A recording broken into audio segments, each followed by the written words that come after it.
So first, let me introduce myself. I am Iram. I will be the host for today. I study in Yıldız Technical University in Istanbul, and I'm currently the president of the Digital Game Development and Digital Gaming Club in our university.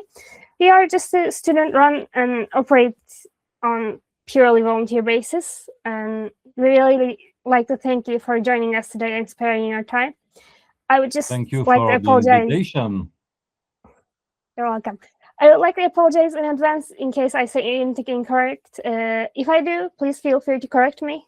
Hope it goes all well today. So may I ask you to please introduce yourself for those who are unfamiliar with you? Okay, so my name is Pierre Olivier Vincent. I am French, and everybody at DreamWorks calls me POV. I've been working for this company, DreamWorks, for more than 25 years now, I think even 27 years. So it's been a while. And I started as a layout artist, you know, like in 2D time. There was no computer in that era. So everything was drawn by hand, and then slowly transitioned into, you know, a CG movie company. I started in the business not working for animation, but as an illustrator. I was doing children's books in France, and I was just being an illustrator. And then one day, a friend of mine got hired by an animation company in France, working for TV shows. And he gave me a call and he said, hey, you know what? I mean, that could be interesting. Or that could possibly interest you to work for that. And I just went with my illustration and they hired me. And then later on, I went to the Annecy Festival where I met DreamWorks. And they hired me and they proposed me to move to Los Angeles, which I did. And which was a big adventure at the time. And I was 30 years old back then. And I started like working for DreamWorks, and I have been at DreamWorks ever since, crossing like from layout artist, visual development artist to art direction. My first art direction was on a movie called Flushed Away, which was a collaboration with an English studio called Aardman. And then after that, I worked on the trilogy How to Train Your Dragon for almost like 14 years. And now I'm making more movies. There you go. You actually said that you worked on a lot of different fields in DreamWorks. How exactly would you describe your work? What kind of projects did you work on, and what kind of jobs did you do? Well, it's okay. So I started in animation as just a background designer. You know, I was just getting like some scenes from story, and you're designing the background, and you're feeding backstory with that. So, I mean, my background is essentially design. And that's under that definition that I was hired at DreamWorks. When I worked on my first feature at DreamWorks, it was El Dorado, which was a 2D movie, or The Road to El Dorado.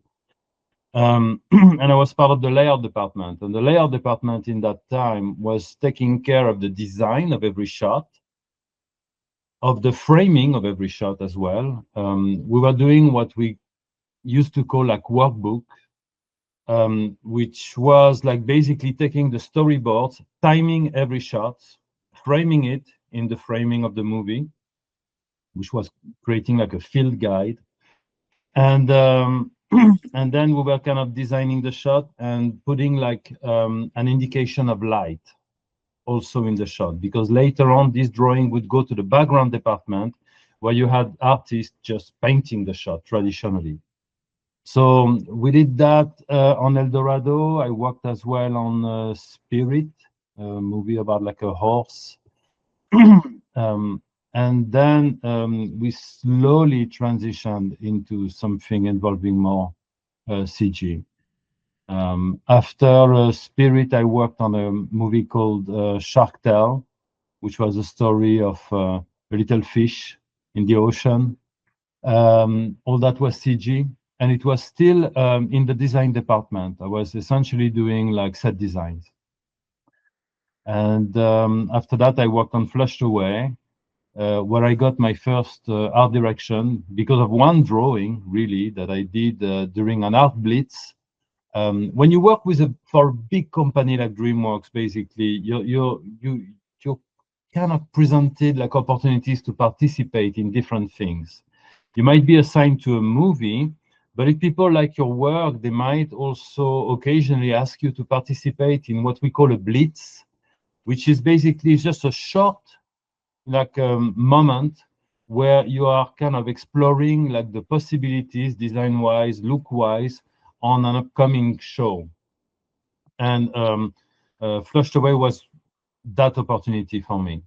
So they gave me like a little bit of time, and I did one drawing to pitch them like a little bit like what I thought about, the concept and the design. And then they sent me to England, where I worked for the Hardman Studios, starting to set up the movie over there. And then later on, when the production was back in LA, we made the movie at DreamWorks. So all those jobs are interesting because I think there's always a value in coming back from departments, from working like shots and all this. You're not born a production designer, or you're not born an art director. I think you need to first learn the technology, the technique, having a bit more practice, and then move on to the different layers of production, because in production designer, there is production. And I think people assume that because they are good artists, they're talented, well, they're going to be necessarily like a good production designer. And it's often a little bit more complicated than this, because production designing means you have to manage people as well.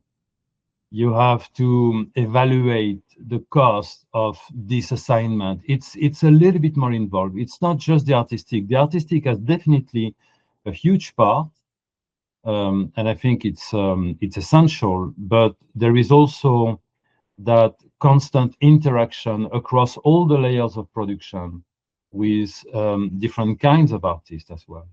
There's people that are working in 2D, there's people that are kind of modeling, surfacing, lighting, doing the layout, and you're kind of in the middle of all this, which at the end of the day is a lot of people. You start your day, let's say at 9, and you're gonna have meeting all day long, like till 6 or 7.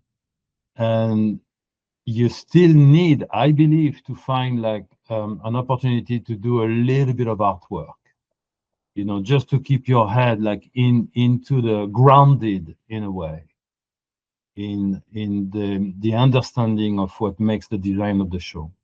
So I mean, we can go into more details if you want, but I mean, overall, I would say that I started as a designer. Then when I became a supervisor, I had like a more intimate relationship with the movie, having to be more involved in choosing art direction for the show.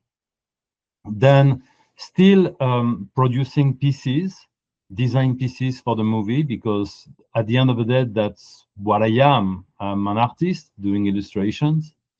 It's just that those are more kind of trying to support like a concept, a movie, a story, and that's what I do. Thank you. That was a long answer. I'm sorry. That was a very long answer, but that's okay. I was actually wondering, you mentioned you did illustrate children's book before you started your career in DreamWorks, and you mentioned a friend who just advised you to take this career path. How did that go exactly? Well, I mean, it's very simple. I had I mean, the reason why I got into illustration and animation is I knew I liked to draw when I was a youngster. And then there was a magazine in France called Heavy Metal. Heavy Metal, I mean, Metal Hurlant in French, but I think it's known in the world as Heavy Metal. And it was a little bit of a shock in France when this magazine was published. I was a bit too young when it was published, but I discovered it like a few years after the first, actually I have it here. There you go. First first issue of that magazine, and the cover was done by a French artist. His name was Moebius, Jean Giraud, and his work became like such an inspiration that I started to be a little bit obsessed, by comic book illustration, science fiction, erotic fantasy, all those things. So I started to do that, and I started to publish drawing pretty early. I mean, I was 15 or 16 in a fanzine about like role-playing games, and they were doing a lot of sci-fi and erotic fantasy. They were horrible drawings, probably. I mean, I don't want to look back at them, but it was great, because in a way it was like a group of very passionate people just gathering together to create a little project and do something. And then after that, I did an art school, and I just like fell in love with the illustrations. And I had friends doing the same, and one of them was doing graphic novels, comic books in France. And he's the one that actually moved to animation the first. And he gave me a call and he said, I'm working for this company. There was like a company called Gaumont Animation Studio in French. It's a big movie company in France, but they had also a little studio, which was originally the studio of Luc Besson, the French director. And when I joined the company, they were finishing The Fifth Element, which was a sci-fi movie, in the 90s. And it was incredible, because as an illustrator, I was working at home in my little home studio, and then suddenly you're in like a building, and there's like a lot of artists and all doing like cartoons and so. It was an eye-opening experience, because then suddenly I was joining a community of like-minded people. And it was fabulous. It was absolutely extraordinary. They were also doing like a style of drawing that was a little bit unfamiliar to me, so I had to morph into that. And that became something I enjoyed very much in animation. Meeting people, different style, different perspective, and you have to somehow like be that kind of artist, and on another movie you can be that kind of artist. So joining animation was that, and that happened like in a very kind of simple and organic way. My friend gave me a call. He said, well, go to this address and maybe make an appointment. And at the time, we didn't have like anything digital. It was those big kind of suitcase portfolio that you were carrying across with you. I brought all my drawings. It was only originals. Nothing, once again, was digital. Then I met the director and I said, well, there you go. Let's give it a shot. And I had like a week where I had to go to the studio, and they were testing me, like giving me like, like different layouts, different design. And then after that week, I was hired and I started to work on a show called Space Goofs, which was a cartoon. And that was the beginning of my animation adventure. It all sounds really fun, and you just sound like you really love your job, which makes me wonder, what is your favorite part of your job? Oh la la, it's complicated, but everything is interesting because it's a little bit like a detective story. I mean, you are given a script or sometimes just a few pages, like a summary of a story. And then they ask you first to kind of find like maybe a few images, to illustrate that beginning of a story. Sometimes you don't even have a full script, you just have like a little summary. So you start to do like a little bit of drawing, all that. I love that because at the end of the day, I mean, that's really, I'm an illustrator. That's what I do. I make images. And then after that, you're going to start to create a team. You're going to start to meet a director. You're going to start to, and all that kind of interactive work, this kind of communal aspect of being with people and, like bouncing stuff against the wall to try to find something and having like discussion like on different levels. You have like artistic discussions, But of course, you know, if you're working for a company like DreamWorks, you're going to meet with executives and supervisors, you know, like producers and all this. So everybody like is putting like some beans in the same pots, you know, basically. And I love that. I love that kind of interactive. And then, you know, you're kind of confirming some directions through the work that you're doing also involving other artists. So you can look at it from first a very simple 2D perspective. Then you move into CG and you do tests and you create the character design. And there is all this interaction that creates a lot of energy.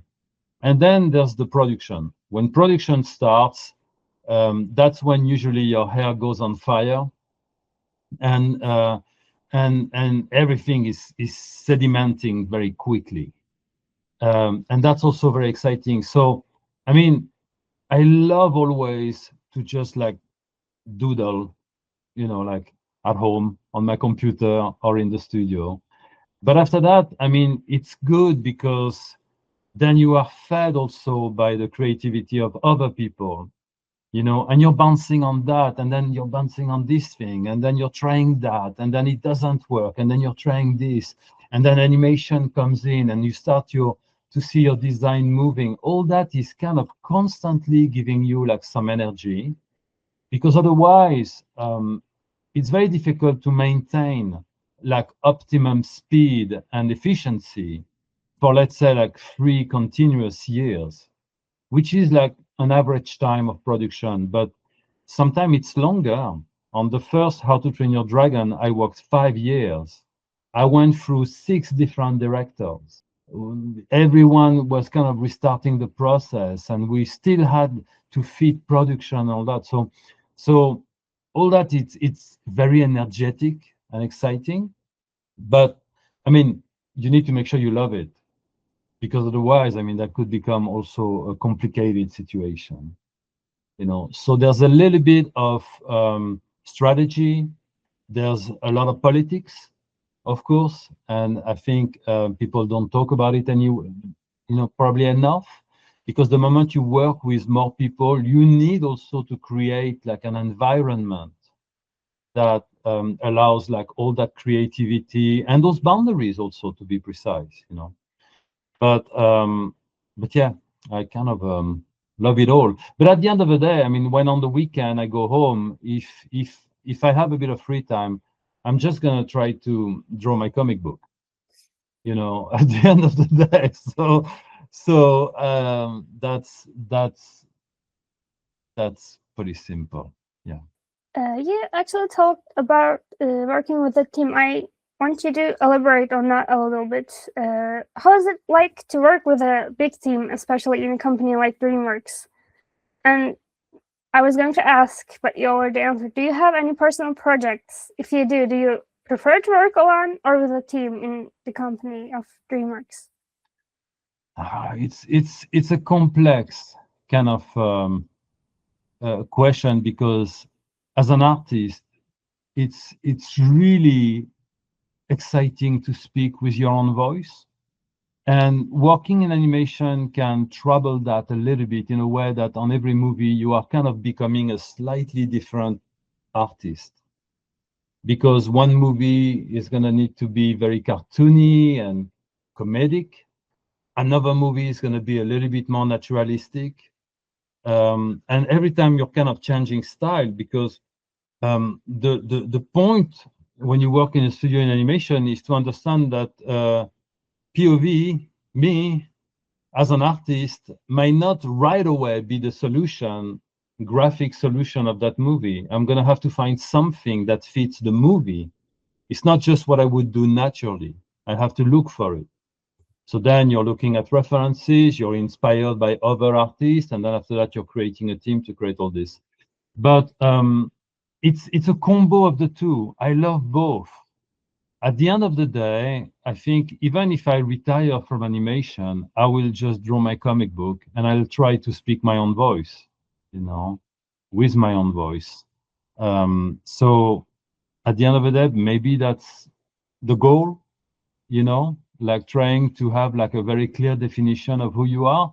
but it's opening on a different kind of topic, because there's artists. I mean, maturity does not come to everybody at the same age. I mean, I met guys, you know, when I was in my very early 20s, they knew absolutely who they were as artists. I mean, their style was sorted out, they were solid, and I was still like bubbling around, you know. I was looking at this artist, oh my God, I'd like to do something a bit like this, or I was looking at this guy. So when I got into animation, it felt a little bit more natural to me, because I was jumping around on different style. But once again, if you are like a very strong-minded artist, you know who you are, you have a very definite style, maybe there's a director that's gonna say, you know, hey, I like this guy, I want this guy to design my movie with his style. And that's a situation in itself, you know.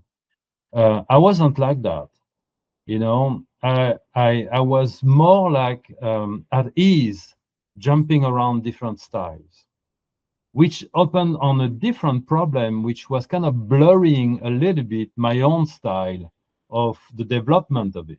So, I mean, now I'm older and I understand better, you know, like what I like and what I do naturally. But I think there's different kinds of artists, and some people are very sure of who they are as artists, very young, and some it comes a bit later. And I think you don't want to panic about this, you know. I mean, well, first you need to make a living also. So, I mean, you need to accommodate to any kind of market you're trying to pursue. But I mean, things, if you don't force them too much, I mean, they have a tendency to come and to surface naturally.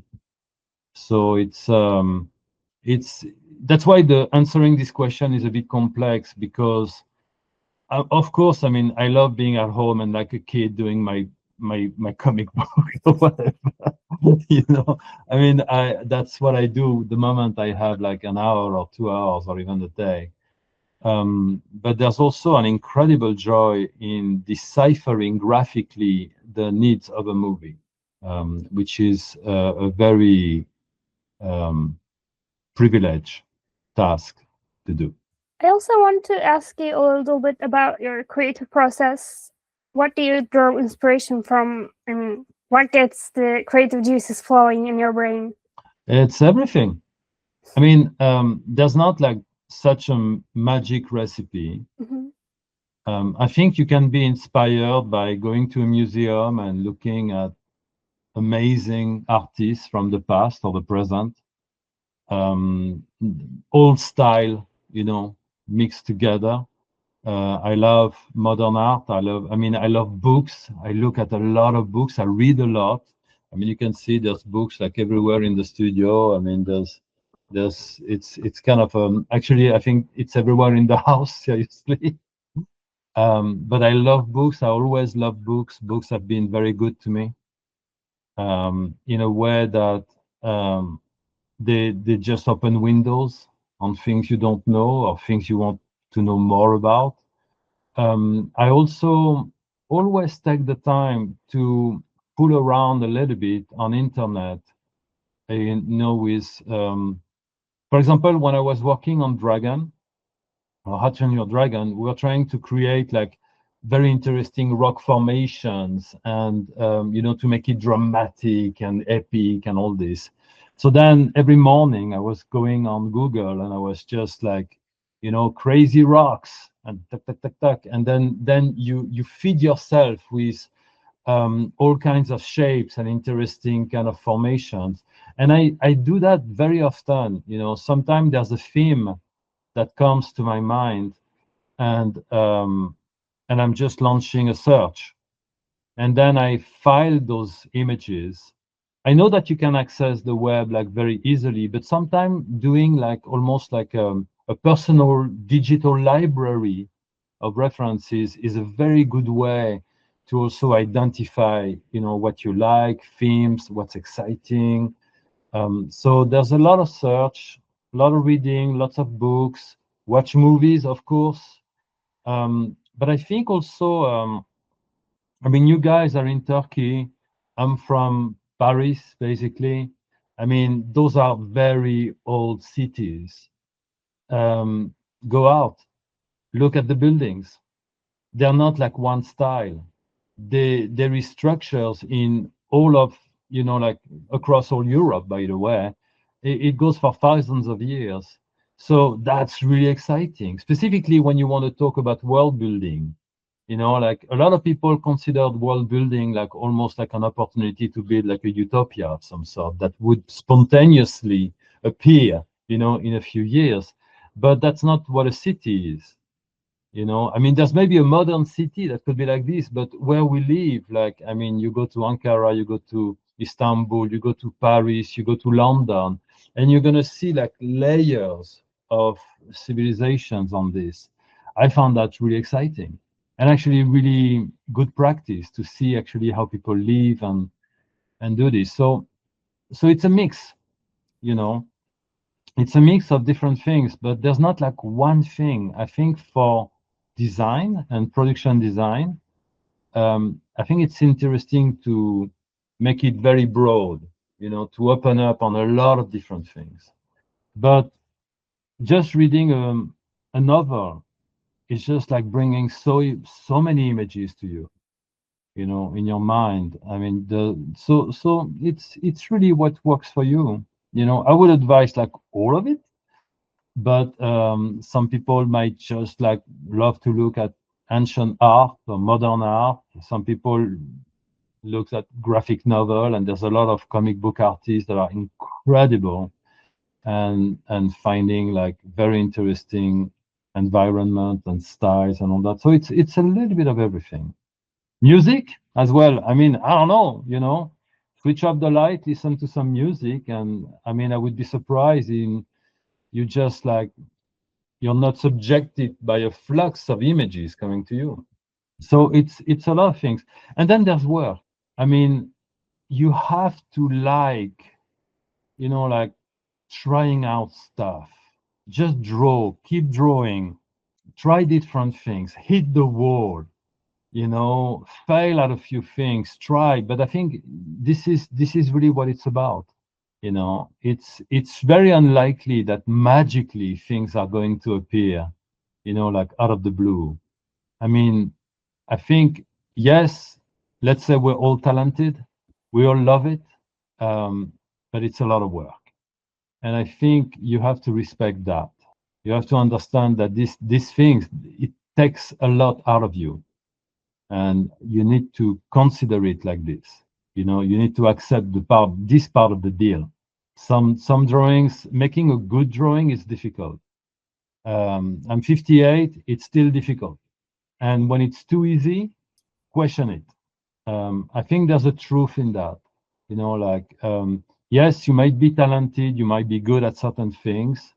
I think it's always good to push the boundary and put yourself a little bit in an area of uncertainty. If you keep like living in the same box, I mean, this is a little bit dangerous for an artist, I think. So that would be that. It's hard to be a good artist, unfortunately. But I mean, once again, that's what I said at the beginning. I mean, well, first you need to very honestly, make a self-assessment. I mean, is it for you? I mean, it's a very specific kind of life. I mean, we hope for everybody to be successful and to make it good, but it is also a difficult life.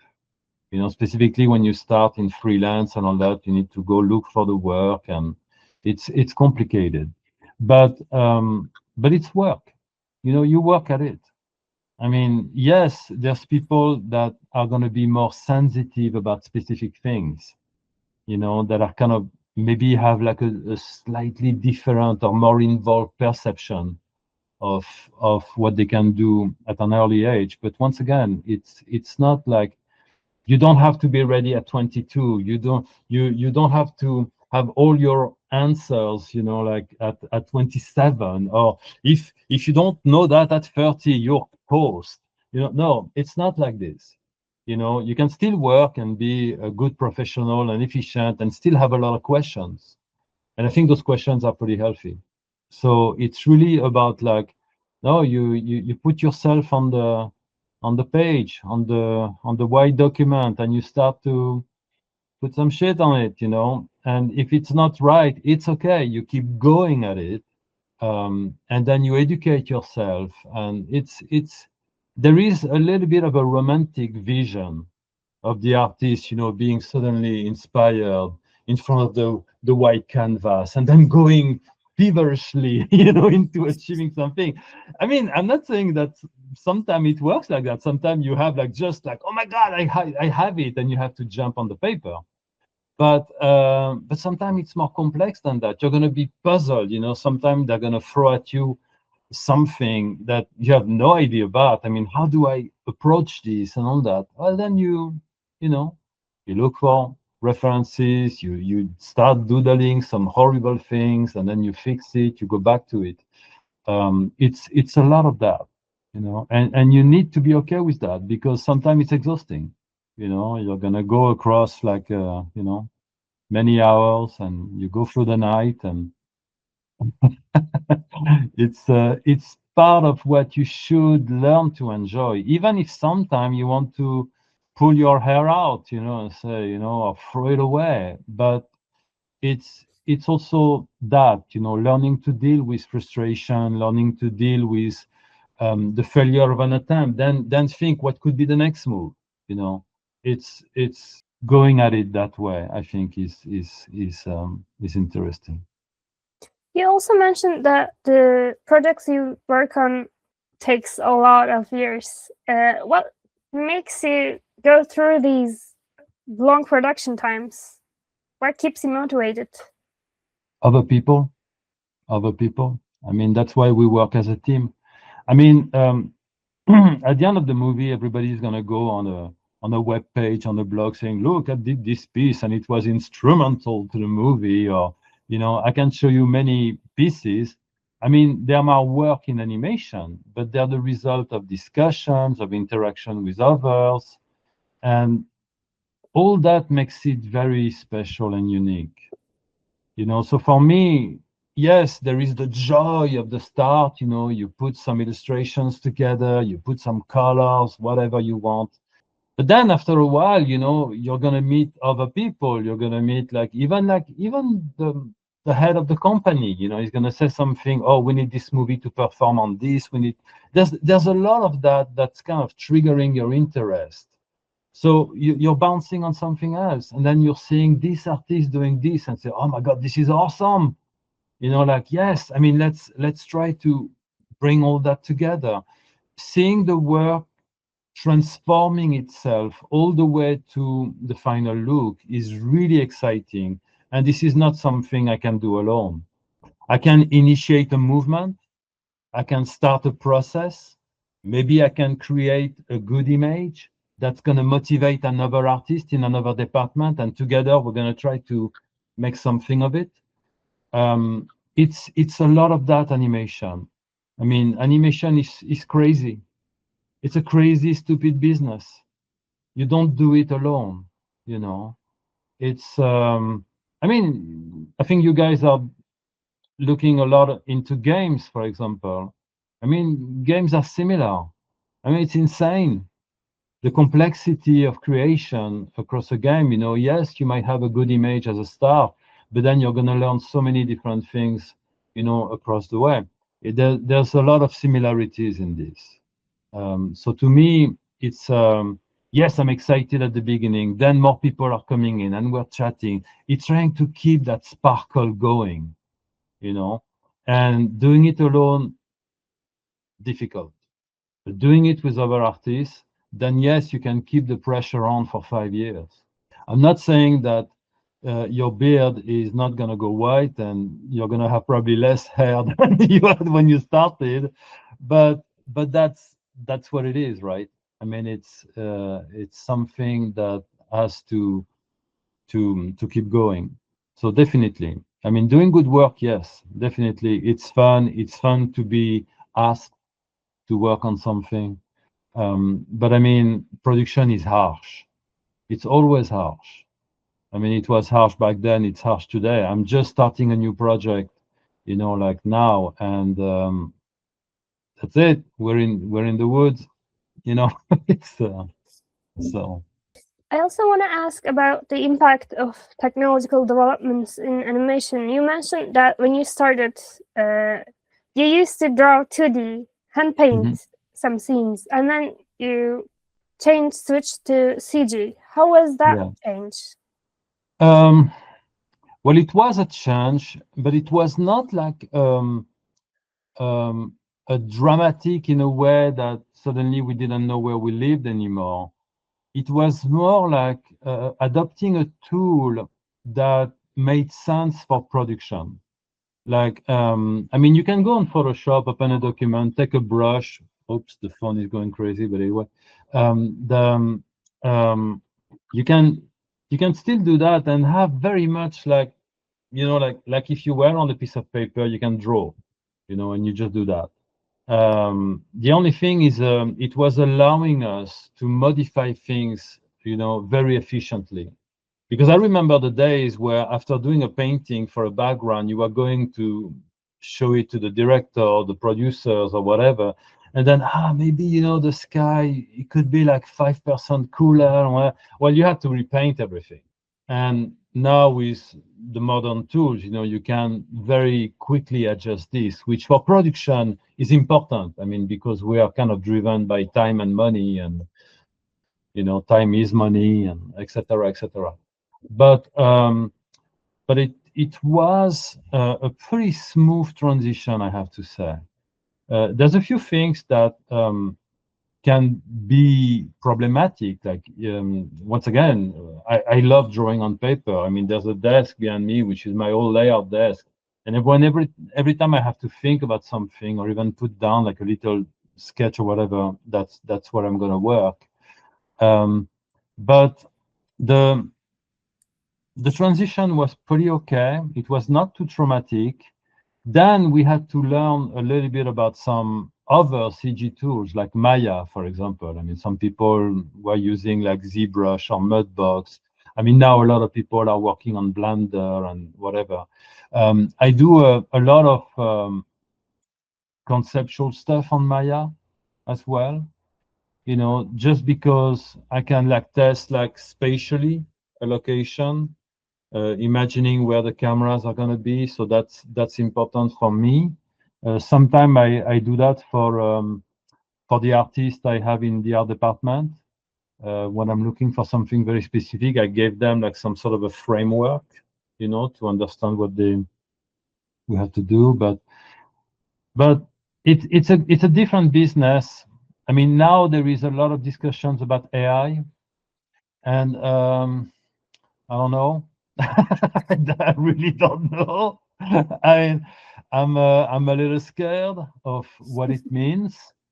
A lot of people are starting to use it. There's quite a lot of discussions about it in Hollywood.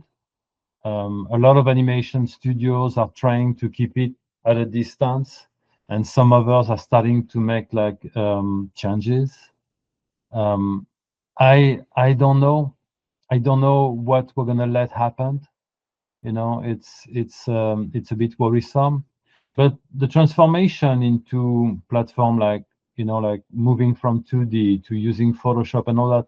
I mean, it was still your hand driving the whole discussion, right? I mean, you were still using like a stylus, and you were still kind of drawing in a way, or painting. You know, then after that you could create brushes and all that. And I think a lot of younger artists today are kind of starting like this, so it's very natural to them. For me, the transition was complex because complex in only one way. Everything else, like for color works, I thought it was great. For a lot of quick kind of thinking, I mean, there was a lot of good. The most complex thing for me was the speed of my hand. When you draw on paper, you feel a certain resistance from the paper. There's a grain, and it's kind of, in a way, defining at what speed you're kind of drawing. For me, it's a personal thing. I don't know if other artists might relate to this. Being suddenly on a Cintiq, for example, or a tablet, I mean, it was so smooth that my hand was faster, and it was a big change, in a way. So if you go on Procreate now on a tablet or whatever, there is even like a film you can put on your tablet that recreates a bit the feeling of paper. I love that. I mean, I really like that, actually, because it's like going back to some sort of a speed or a movement of my hand that I can more genuinely relate to. But it's little things like this. I mean, overall, it was not too traumatic. It was more traumatic to adopt like different technologies in other departments, like layout, animation. Going from 2D animation to CG animation was a leap. And a lot of people were really angry, really mad. When it happened at DreamWorks, I remember like going back to the parking lot at night that was completely full. And the next day, when the movie was over, the parking lot was almost empty because so many artists left or were let go. And only remained the ones that were interested in doing the transition into CG. It was a bit of a traumatic moment for us. So there is, we have a little bit of a history of, different kind of moments in animation and its relation with technology. But yeah, so far so good. So far so good. There's good stuff that you can do. AI, I don't know. I wish we would destroy it, but that's just me. I honestly agree with you on that, but I do have a different question about the technological developments. Especially in games, we see this leaning towards hyper-realistic graphics. What do you think about this trend in animation and games? Do you think a stylized modeling and art style is better, or do you think realism sometimes can be better? It's all about the storytelling and the context that you're trying to support. There are styles that work better with styles of storytelling. If you're making a drama and there is a certain intensity emotionally, you might have a little bit more of naturalism in it. And naturalism can be in animation, in design, in colors, in lighting. I think I would not like choose like a specific style before knowing what I have to illustrate and to support. It all comes from what is the story, what is the emotional content that I am supposed to illustrate. It all has to come from that. It's important to make that choice in that order. I mean, you could also like go a completely different route and decide to have like a very dramatic story done in cartoons, but that's a choice. It's because you want to obtain something very different, and play the kind of space between the two different thematic. I think it comes from the emotional content you have to support, really. So I don't have like a preference in that. As an artist, I was trained more naturalistic, inspired because I started my career by doing illustrations about history. I was illustrating historical books, and I don't think they wanted like a very goofy cartoony style for that. But so that was my basic training. But often, when you do an art school, you're studying like academically. You're doing like live drawing, you're looking at the master, you're studying anatomy, perspective, all that. But that's to give you like a very solid base on everything. But after that, I mean, if a style needs a bit more abstraction, then you go to that. If a style needs something like more comedic, you go to that.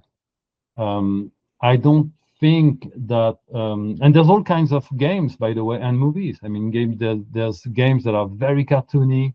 There's games that are supranaturalistic, sometimes to a flaw, you know, because it's also difficult, although technology is so powerful now that you can almost create like images that are kind of challenging your perception, not being able completely to decide if it's real or if it's all kind of recreated.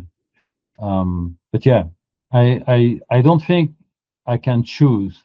The story is choosing for me, you know what? So that would be my final answer on this one. I also want to ask a little bit about your working process. When making certain creative decisions, is it more like a logical flow or more like an instinct when you decide to make something look a certain way? It's both, and it has to work hand in hand.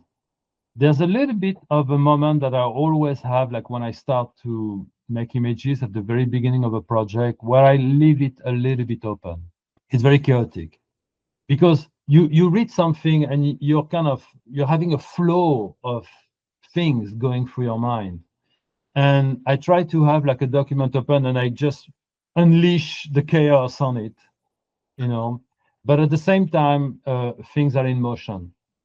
And basically, it's what I said before, like the story is kind of dictating that. So very quickly, I'm going to have a set of questions. I'm going to ask a lot of those questions even before starting that process, to be fair. You know, if there's a director already, you know, on the project, because sometimes I start before the director is there, which is a bit crazy, but sometimes it happens that way. Then we can have a discussion. You know, how do we feel? What is the concept? Where do you want to take it? Is that like a bit of a darker theme? Is it something more humoristic? All those are kind of already a little bit in the mix when you start. So I still enjoy a little bit of the chaos after that. Just put stuff on the page and play a little bit with it and find references at the same time. But I like to allow a little bit of that explosion at the beginning. But very quickly, things by gravity are coming back to the epicenter of it all, which is once again story concept. So you cannot completely ignore like a more intellectual process, because I mean it's good. A lot of information, you know, are going to come from that, and you need to kind of keep it in mind. You know, you cannot just go crazy and you know and then disappear in the landscape. You have to somehow rationalize everything. It's also a good way to start establishing some boundaries and some, you know, like I asked like many years ago, it was back in France. It was at the end of The Fifth Element. There was a party and we were all having a drink. And I talked to the producer and I said, you know, I'm kind of new in this business. So what is a good producer? And he told me like in a very simple way, well, you know, like you guys are all in the sandbox. I'm not. I'm outside. I'm looking at you guys. And every time somebody comes out of the sandbox, I bring that person back in. And I thought it was interesting to look at it like this, because there's a truth of that. I mean, a lot of what we do as production designers is defining the sandbox. When you're in the sandbox, there's still a lot of space. You can explore, you can do a lot of things, but you are framed in the sandbox. And the sandbox is basically defined by the concept, the story, the budget as well, very important part, you know. And that's kind of defining a frame in which, you know, you have to work. You know, that's it. And the producer should be outside. If you see a producer in the sandbox, push him out. You know, he has nothing to do there. Because you need somebody to keep it, you know, like objective. Sometimes it gets a little hot in the sandbox because you know there's a lot of stress, there's a lot of questions. So having somebody that can holistically look at the project and keep cool I mean, you're trying to do that as much as possible, obviously, because you're participating in defining that space, the movie needs to live in. But yeah, clarity comes from that. You said you've been working in this industry for over 20 years. I'm sure in this many years, not all of your designs made it to final works. Can you talk a little bit about those great designs? Well, I mean, once again, everything we do is with the objective of finding the answer to that kind of puzzle the movie is when you start. So in that way, I would say there's no wrong question. There's no lost artwork. You try something. And, like on the project that I'm developing right now, we just did a test that I didn't like, but it was also so helpful in actually confirming the things we do like. So there's a lot of drawings that sometimes you're doing because you're still thinking about what it needs to be. And sometimes you just need like a first step on the path to stand on it and just look at it differently. So there's tons of artwork we do that doesn't make it to the movie. Tons. I mean, when we do those art books, I mean, the studio always has a little bit of an attitude about it, saying like, well, I mean, we still want to show that we knew what we were doing, right? And then selecting pieces and all this. But, there's a lot of artwork that shows how wide the spectrum was at the beginning. And those pieces are important. It is important to do like pieces that are kind of failing. You learn from your mistakes. I mean, I'm saying something very very obvious, but it's very important. I have like so many images that we're asking good questions, but we're not the solutions. And you have to go through that. Once again, that's part of the deal. You would be amazed by the quantity of artwork that don't make it, by the quantity of character design that's not gonna get picked. The volume is just incredible. And one of the reasons why we have like those big budgets, like in Disney, Pixar, DreamWorks, whatever, Sony, or Netflix now. Well, I mean, it's also to allow that kind of moment to happen, to make the right decision, to keep the product, like accessible to a moment in time. Because I mean, it's a little bit hard to take because we're all artists and we want to work for the purity of art and we want to make good stuff and whatever. Yes, I mean, absolutely. But first, your movie, before even, for a company with such a big investment in a project, because we're talking like what, like 80, 90 million of dollars sometime on a project. It's more important for it sometimes to be a good product than a good movie. Sometimes a good movie is going to be a terrible product. Sometimes a good movie is going to be a great product. It's complicated because then you get into the world of production and market placement and all that. But a lot of the decisions that are taken on the movie, not just by me, also like producers, directors, CEOs, it's in regard to that. There's movies that are incredibly successful that are not good movies. They're great products, and that's a darker side of what we do.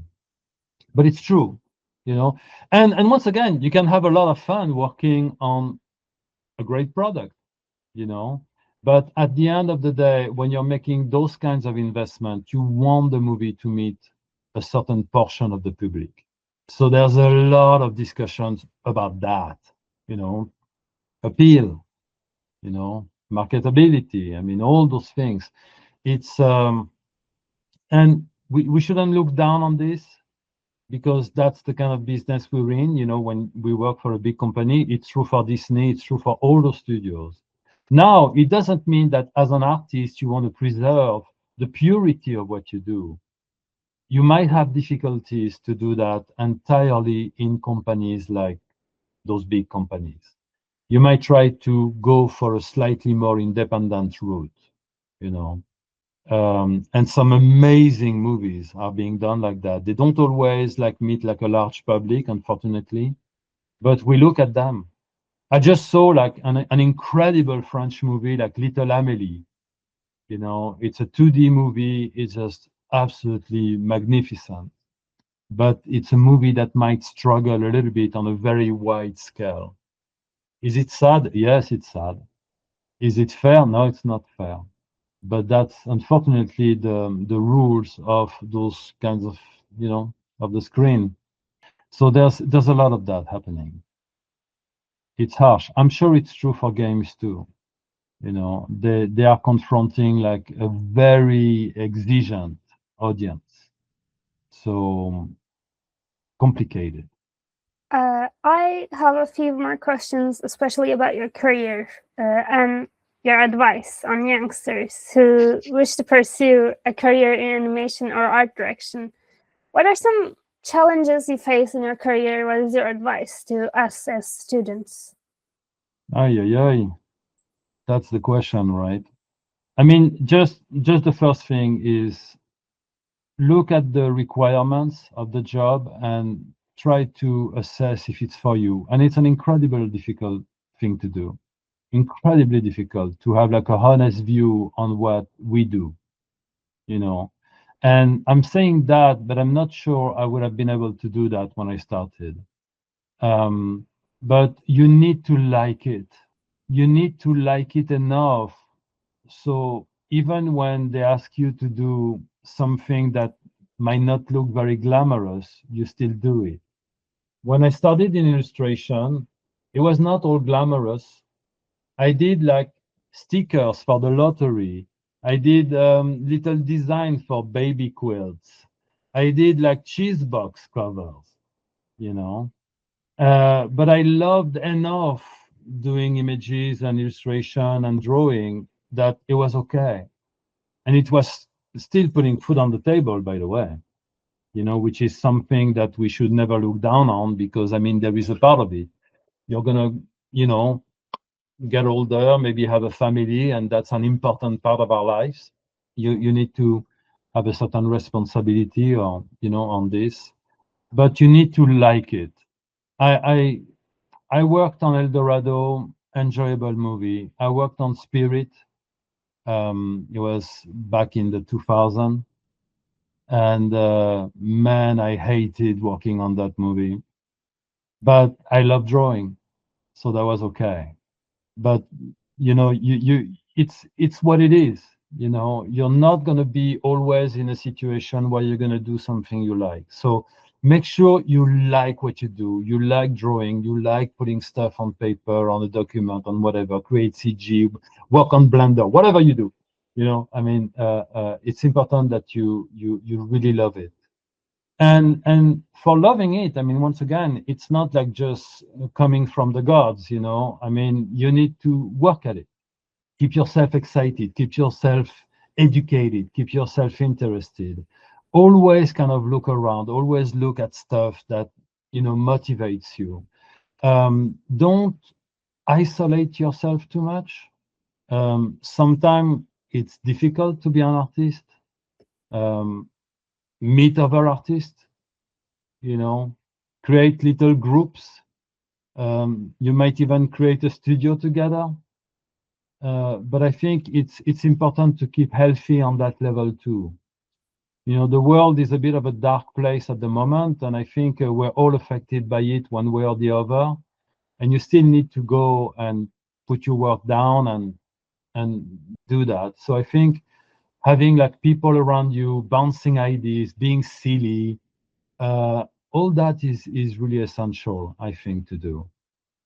But you need to make sure you love it. You know, once again, it's really where to start. Make sure you're really into that because it's a demanding task. You're gonna, I mean, it almost goes back on why are you an artist? What triggered it? I don't want to go too deep with that because it's complicated and the truth is might be different for people. You might have like a complex family background. You might have like a complex emotional kind of situation. You might have like the desire for a different life, which all is kind of talking about like how sensible you're going to be in front of the world. So you're trying to express yourself in a slightly different way than most people would. And therefore you're picking up a media, could be music, could be an instrument, could be a pen, could be a piece of paper, painting, whatever, sculpting. So let's say that you're an emotional person and you're expressing yourself with that medium. Well, that medium is going to be, and your sensibility is going to be put through the mill sometime, you know? So you need to stay strong about this. It's a very important element because sometimes you're going to be asked to do things that might not be so passionate, you know, like, or so fascinating to do, and you still need to do that. So I think there's an aspect of that we should all be aware. I talk to a lot of artists at DreamWorks. I met a lot of artists at DreamWorks, but I know artists in other companies. You would be surprised how many of them are coming from complicated background. And this is my situation too. There's always some sort of a reason for it. You know, whatever it is, it's your call, it's your story. But I mean, a lot of us have decided to express ourselves through a different kind of medium, you know, because also of that kind of slight sensible aspect of our psyche or something. And you need to keep that check, you know. So that's why I think it's good to have other artists bounce some stuff around, talk about artwork, keep your passion going, you know, support yourself with, you know, or support each other. I mean, there's something important in that. That's why I love, like, yes, I love to be in my studio at home and to doodle around, but I love also to be in that kind of communal space. There's something very nice about that. As we are a gaming club, I feel the need to ask you this. Do you play games? Video games, especially? No. I worked for game companies. I worked a little bit for Eidos, you know, some time ago. I was working on Final Fantasy, a different project. So I did a bit of freelance here and there, but I am unfortunately absolutely not gifted, you know, about playing games. I mean, you're giving me a joystick, I look at the screen and I usually die, you know, right there. So no, I mean, it's something that never, you know, I love it. I love watching people play. And there's something that fascinates me in it. I see people love it, but I don't know, I cannot enter this world. I just played once in my life. I was 15.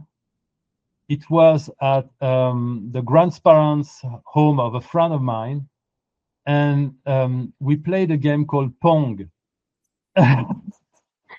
So it was a long time ago, and you know, we thought it was amazing. That's the only time in my life I played game, and I know they moved away from that. I mean, I know they're a lot more sophisticated, but that's the only time in my life where I played. But I love watching people play.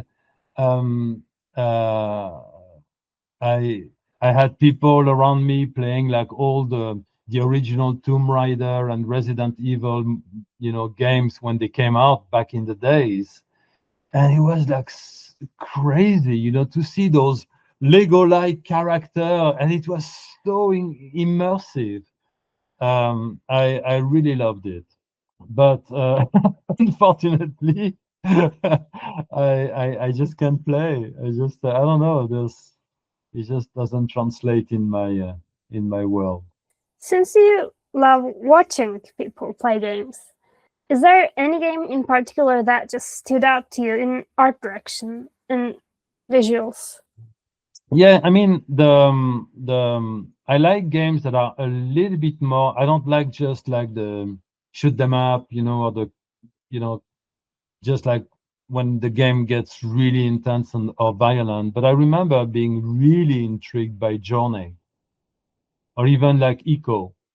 There was a sense of mystery. There was like an art direction that was very nice on Journey, seeing those little characters going in the dunes of sands and the ruins and all that. I thought it was really beautifully done.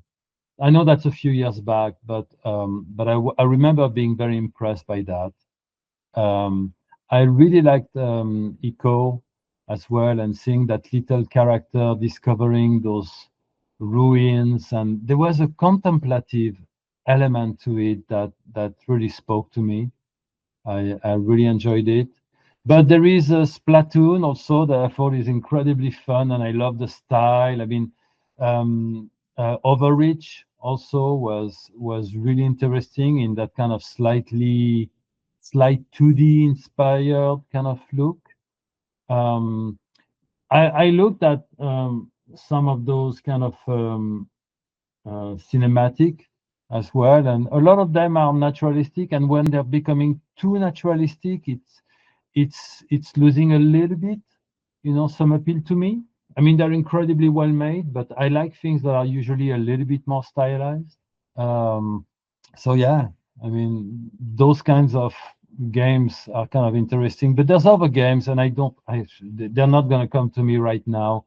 I have a friend that's a gamer. He loves games, so he often like every month like send me like a little summary with a few links where I can see like gameplays and cinematic on YouTube. So I look at that, and I mean there's often like stuff that it's absolutely incredible. Yesterday night I was actually watching like one of the last Diablo kind of cinematic. But yeah, I'm not being a gamer. I have to have like my people giving me some information on this. You said you did freelance work for game companies. Can you share a little bit about that, about the projects you worked on, and how is it different from working on animation projects?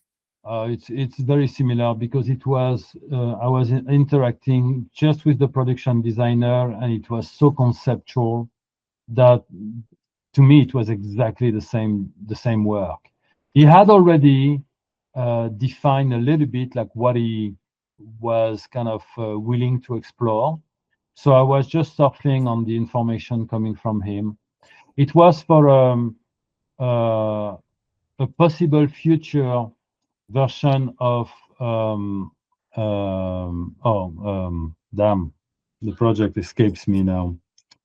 But anyway, it was, and it didn't happen actually at the end. The movie was the project was cancelled, and didn't happen. It went back to Japan. I mean, originally those projects were all entirely designed in Japan, but for once they were trying a different recipe to relaunch, the franchise. And I just did like, I think it was like 7 paintings. He was giving me a lot of freedom. He was just like interested in exploring like the fractals concept.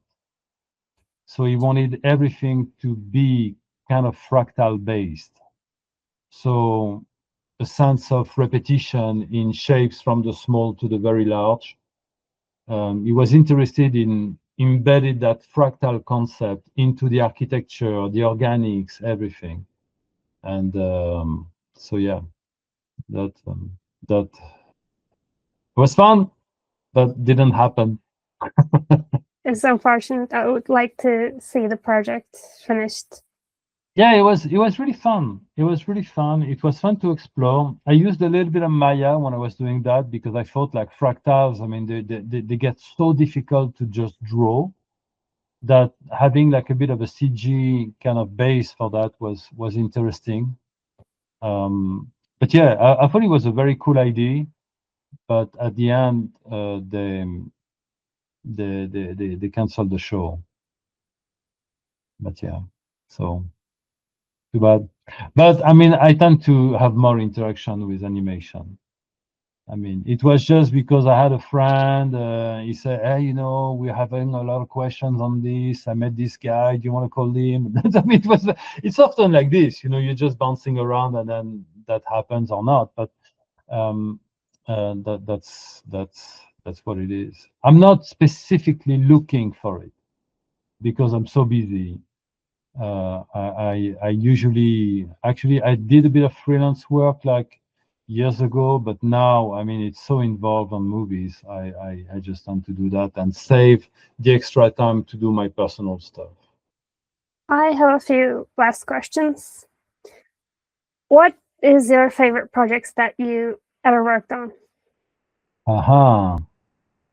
It can be a personal project as well. It doesn't have to be related to any companies or freelance work.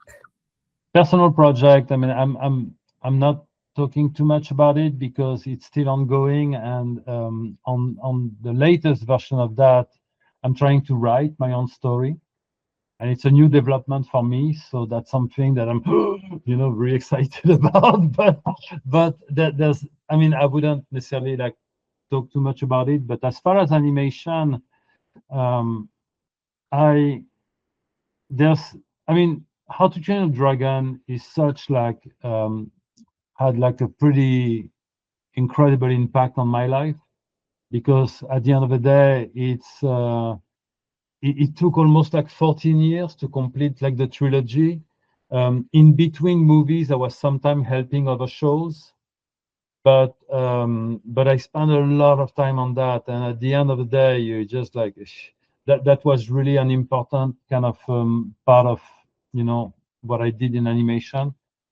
But I have a sweet spot for one project specifically, which is Flushed Away.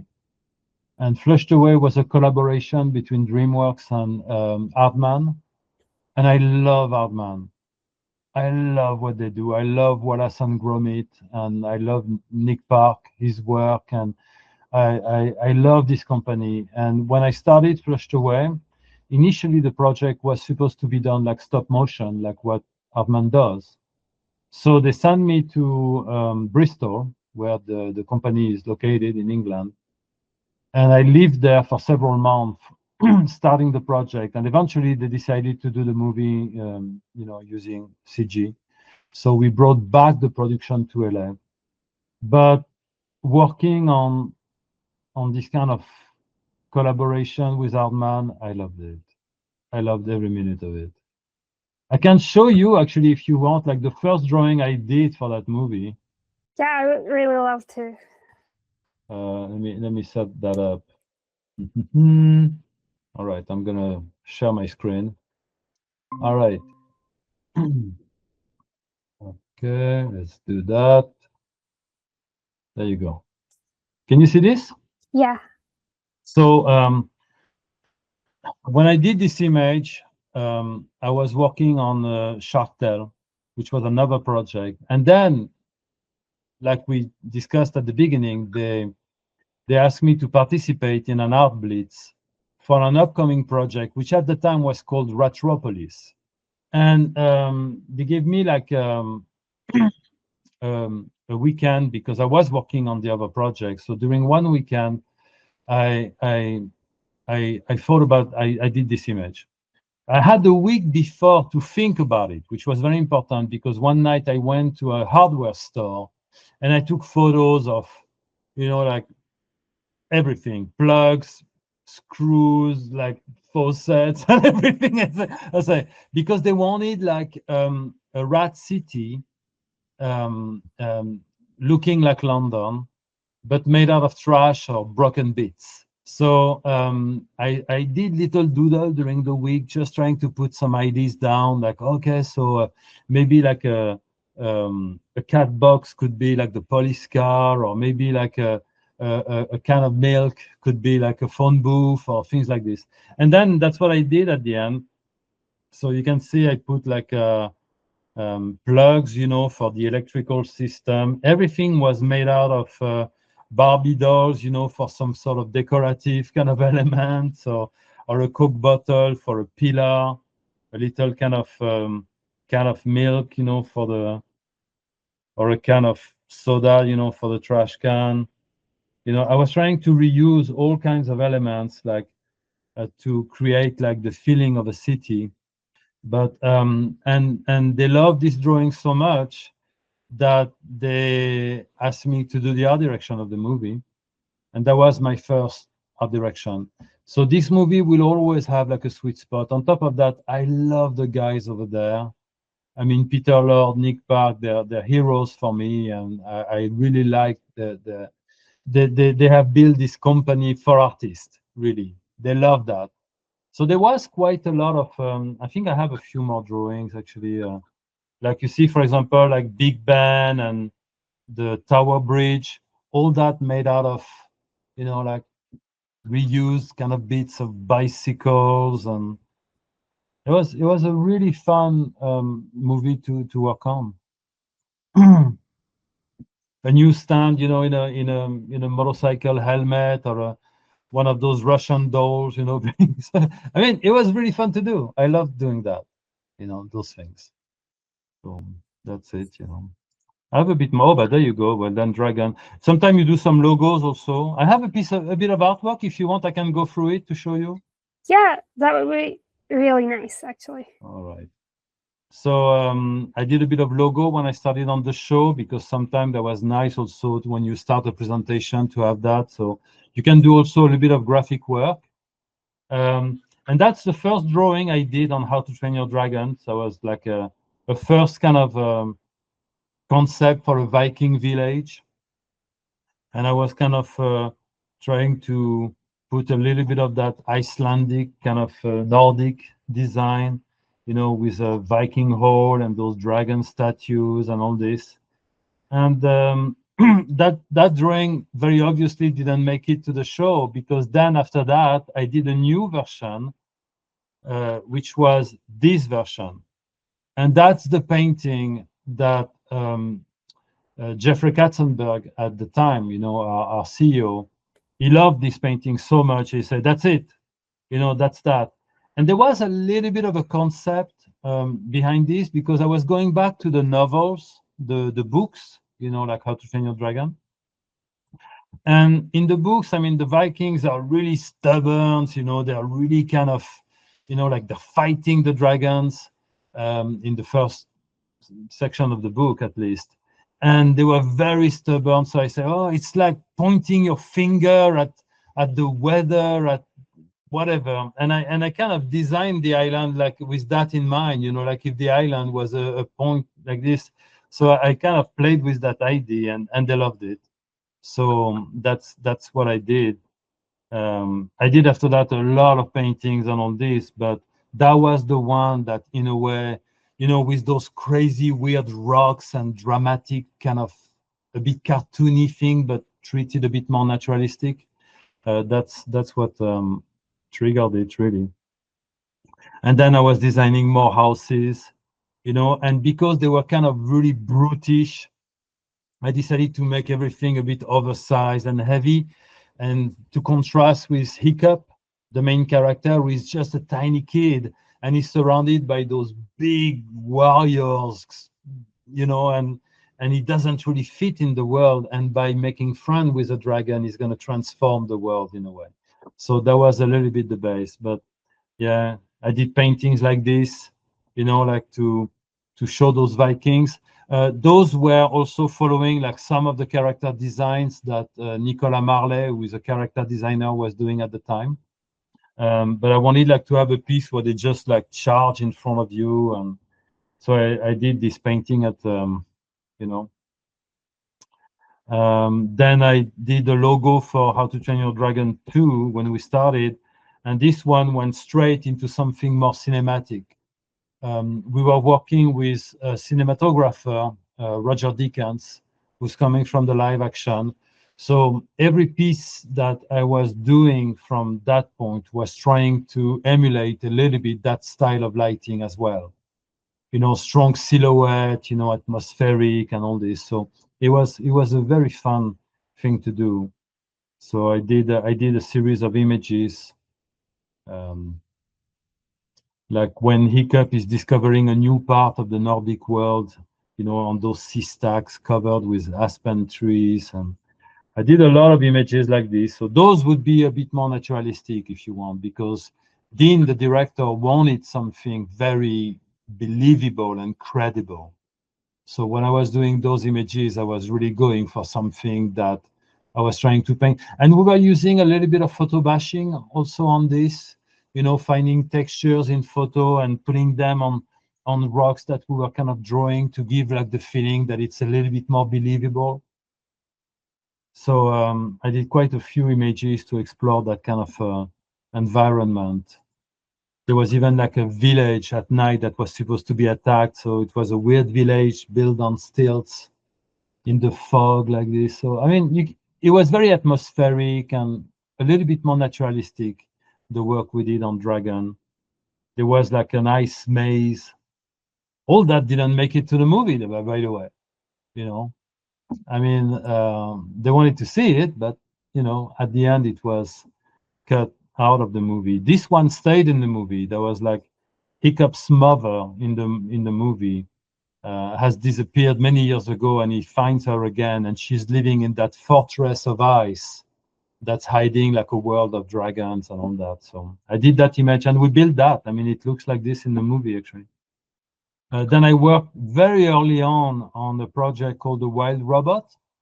It came out recently, but when I did that, it was years ago. And at the time, they wanted something a bit different. They wanted something a bit more cartoony.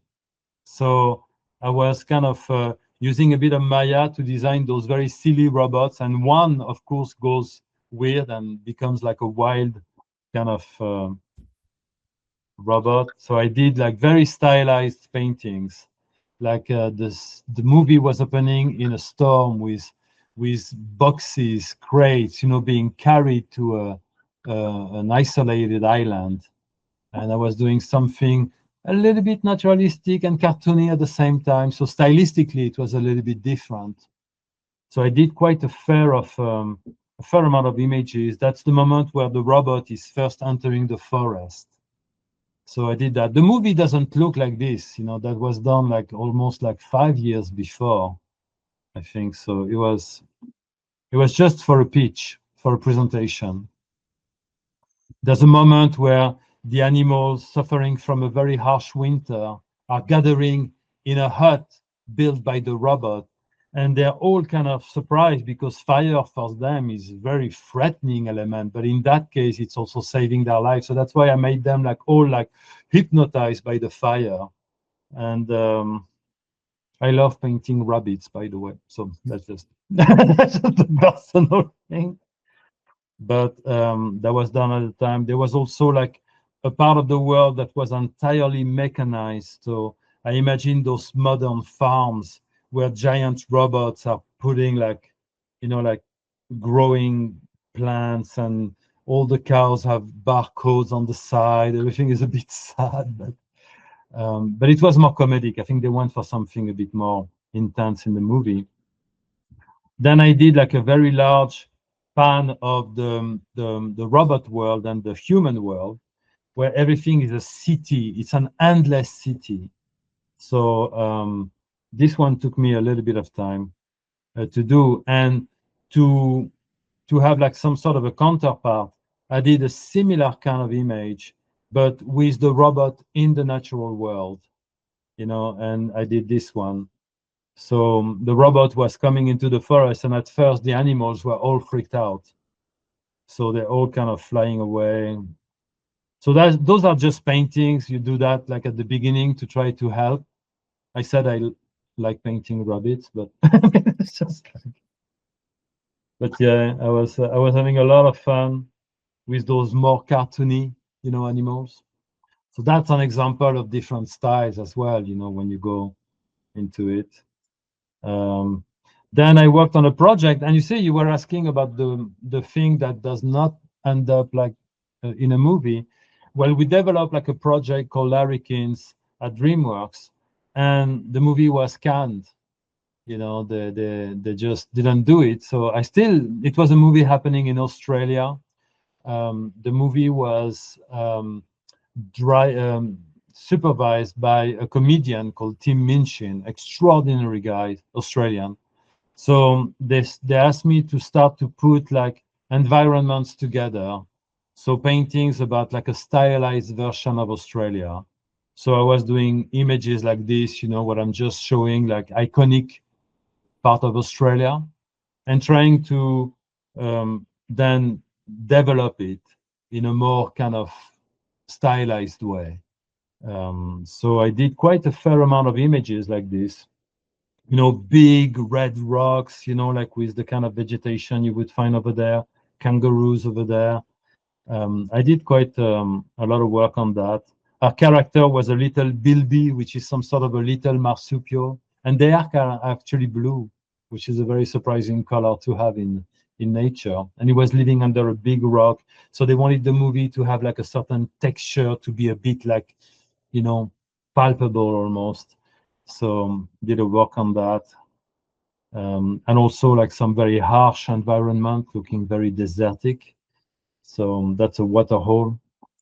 So yeah, a lot of just to put stuff on the walls, look at it, see if it's triggering something. It was something that I was doing in between Dragon movies. I was just helping them to sort out something that's a forest of eucalyptus, and I was just like trying to find some stuff. Then I worked on a movie called Ruby Gillman, Teenage Kraken. And this one was a bit of a different kind of experience, because the movie had been in production for 2 years. They didn't like it. They wanted to start back at zero, but without changing the schedule. So we had 2 years to make the movie.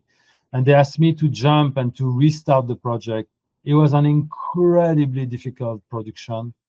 The movie kind of tanked when it came out, but did a killing in streaming.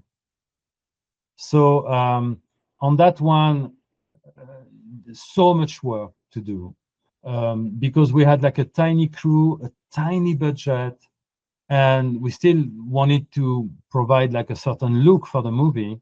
So on this one, for example, that's when the production designer does a bit of everything, whatever has to be done. It could be a set design, it could be a prop, it could be whatever. So I can show you like a little bit of everything. That's what's painted on the back of Ruby's door in her bedroom, and that was kind of on the opening title. Then I did a design a little bit for the city, just doing a drawing of you know, where the family lives, in that kind of lighthouse kind of structure right there. So I remember like having quite a lot to do. There was a version of our character at the time. She was a little Kraken teenager. And then we were trying to design like the city as inspired by the ocean. So there was quite a lot of work going into that. Sometimes you're doing like more technical drawing like this, like flat. I was designing different kinds of storefronts, you know, from where the family lives. And actually we did it like straight in the movie. I mean, it looks like this, you know. So you can see that we're trying to go for something pretty stylized, even color-wise, something very, very different. I designed some boats as well, all kinds of weird boats, you know, they were a bit cartoony, but yeah, we had such a small team that everybody was kind of doing everything possible. A tour bus also designed with a Little Mermaid. It was very fun, but very stressful because very limited amount of time. Movie posters that were supposed to be used somewhere in the city. So those were very graphic, and it was very fun to do. I mean, you see, I mean, that's a good thing. You do a little bit of everything, right? It was pretty fun. Even clouds, what does a cloud look like in this world? So I was trying to do something a bit more graphic, a bit round. Everything was a little bit round in this movie. Really had fun. Or more moody environment, underwater caves, you know, with a big kind of structure in the center, which is the throne of a queen kraken. That didn't make it to the movie. So a close-up of the throne with the little characters, our little Ruby coming down on it, and when she sits on it, she activates the throne in a way, and the whole cave is taking life, and you see all those little jellyfish and light things coming together. So just little things you do. Then I designed the Kraken castle, which is where all those sea creatures, you know, are kind of having their siege of power in a way. So that was a very fun image, and I did it in a very different style. I went a little bit like if it was like etched, you know. So when I drew it, I was doing all that kind of line work, and we actually did a little bit of that in the final surfacing of the project. And then there's a part that we do also, which is oh, but that's another design for the interior of the castle. There's a trophy chamber where you're discovering like other sea monsters. It was a very complex environment with the whole room kind of rotating with those waves and all that. So that's the kind of stuff you can do too. I designed like the statues, and it was very fun to do. Very stressful because not a lot of time, but very, very fun to do. You know, there was a statue with their mortal enemies, you know, the mermaids. Big graphic history wall explaining the story of the Krakens and all that. I'm going a bit fast because there's so much work in this. But then we do also a lot of color keys. You know, for example, you're getting, so if you see at the bottom, like here, you're getting a frame, you know, from layout with the animation. And then on top, you paint like what is the lighting you want for the sequence. So you see, you're kind of trying to make like a clean read with a bit more moody thing. So you're doing that for every single shot of the movie. So it's a lot of work that you have to do. Same thing at the bottom, you see what you get, the frame you get, and then you kind of structure it in a way that's going to be easier to read for the purpose of the sequence. We do a lot of that. Many, many color keys on any project, you know, for every moment. That's the shot, and that's the key, you know. I'm blurring it a little bit with a filter, so like that, I'm just going for the light statement on it just to get a clean read. You have like different shots, you know, you can see this one, it's on the top. You have like the shot, and then you have the lighting proposal, and then we try to follow that in lighting. It's a big part of what we do. Lighting is the department delivering the movie, literally. So we have to do a lot of that. We get all those layout, final layout kind of information, all those frames with all the characters, the animation, the placement, and all this. And then you do like a key for each one of them, trying to really cleanly explain where the light is going to be coming, what is the main read, and all this. So that's what I have. There's a lot seems more, like but a lot of work in such a little time. cool. Is there anything that you would like to talk about or share with us? Oh my gosh. I mean, I don't know. I mean, we talked about a lot of things. I would send you back the question. You know, if there's anything that you feel we have not covered properly, or if there's any questions, it's a lot of information. But yeah, I don't know. I mean, the thing we have not discussed is, for example, if you live in a country that does not offer a lot of work opportunities, sometimes you have to move somewhere else. That's also an impact, you know, on life. When I moved to the States, I didn't know how to speak English, you know, so it took a moment. And you can still probably hear my French accent, you know.